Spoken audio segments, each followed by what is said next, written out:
بسم اللہ الرحمن الرحیم۔ السلام علیکم ورحمۃ اللہ وبرکاتہ۔ اسلامیہ جماعت پنجم میں خوش آمدید۔ میں ہوں آپ کا معلم حافظ محمد ارسلان، اور ہمارا آج کا بی لفٹ ہے نمبر 30۔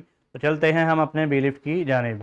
کتاب پر موجود یہ تسلسل ہے جسے تمام طلبہ سولو کر چکے ہیں۔ ہمارا آج کا بی لفٹ ہے اہل مدینہ منورہ کی جانب سے نبی کریم صلی اللہ علیہ وسلم کے استقبال کے متعلق جان سکیں۔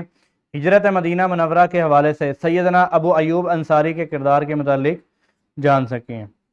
استقبال اور مدینہ منورہ آمد۔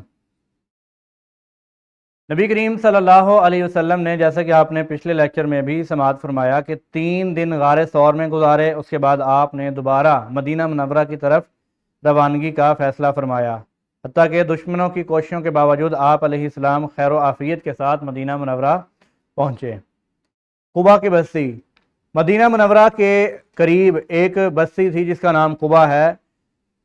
ہجرت کے دوران آپ علیہ السلام نے چند روز یہاں پر قیام کیا، اور یہاں پر ایک مسجد بھی تعمیر کی گئی جو کہ اسلام کی پہلی مسجد تھی، اور اس کا نام مسجد قبا ہے، جس کے متعلق قرآن مجید میں بھی بیان کیا گیا ہے کہ لَمَسْجِدٌ أُسِّسَ عَلَى التَّقْوَىٰ، کہ مسجد قبا کی تعمیر تقوی کی بنیاد پر کی گئی ہے۔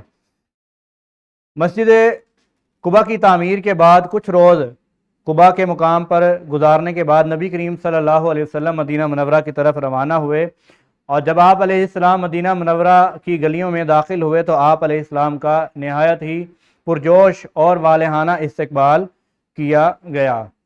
ہر ایک کی یہ خواہش تھی، جب آپ علیہ السلام مدینہ منورہ میں داخل ہوئے تو ہر صحابی رسول کی یہ خواہش تھی کہ آپ علیہ السلام ان کے گھر میں رہیں اور ان کو میزبانی رسول کا لقب جو ہے وہ دیا جائے۔ لیکن آپ علیہ السلام نے حکم دیا کہ نبی کریم صلی اللہ علیہ وسلم کی اونٹنی جس جگہ پر جا کر بیٹھے گی، اس صحابی کے گھر کو یہ فضیلت بخشی جائے گی کہ وہ نبی کریم صلی اللہ علیہ وسلم کی میزبانی کرے گا۔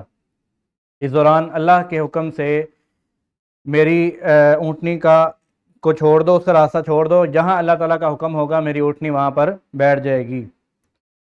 نبی کریم صلی اللہ علیہ وسلم کی اونٹنی چلتی ہوئی آخر کار سیدنا ابو ایوب انصاری رضی اللہ تعالیٰ عنہ، جو کہ صحابی رسول ہیں، ان کے گھر کے سامنے جا کر بیٹھ گئی۔ اس لیے سیدنا ابو ایوب انصاری بے حد خوش ہوئے، اور انہوں نے آپ علیہ السلام کی نہایت ہی اچھے طریقے سے مہمان نوازی کی، اور آپ علیہ السلام کی مہمان نوازی کے لیے بہترین انتظامات بھی کیے گئے۔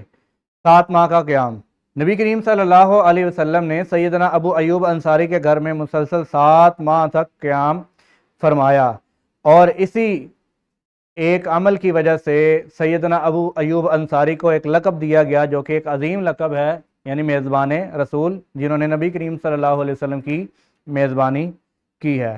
کیا آپ جانتے ہیں اصل نام خالد بن زید ہے ابو ایوب انصاری کا، اور یہ مشہور انصاری صحابی ہیں۔ انصاری صحابی سے مراد وہ لوگ جو کہ مدینہ منورہ میں پہلے سے آباد تھے، اور وہیں پر ہی انہوں نے اسلام کی تعلیمات جب پہنچی اور اسلام کو قبول کیا۔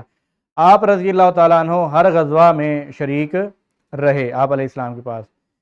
سفر مبارک کا خلاصہ۔ نبی کریم صلی اللہ علیہ وسلم نے 3 دن قیام کیا، اور 3 دن قیام کے بعد قبا بستی میں گئے، وہاں پر مسجد کی تعمیر کروائی جو کہ پہلی مسجد تھی۔ اس کے بعد اونٹنی کو حکم دیا گیا اللہ تعالیٰ کی جانب سے، اور وہ اللہ کے حکم سے سیدنا ابو ایوب انصاری کے گھر کے قریب بیٹھ گئی، اور پھر ابو ایوب انصاری کو میزبان رسول کا لقب دیا گیا نبی کریم صلی اللہ علیہ وسلم کی میزبانی کرنے کی وجہ سے۔ کتاب پر موجود یہ مرکزیت ہے جسے تمام طلبہ اپنے کمرہ جماعت میں پڑھیں گے۔ اسی طرح کتاب پر یہ تدریسی جانچ ہے جسے تمام طلبہ کمرہ جماعت میں ہی حل کریں گے۔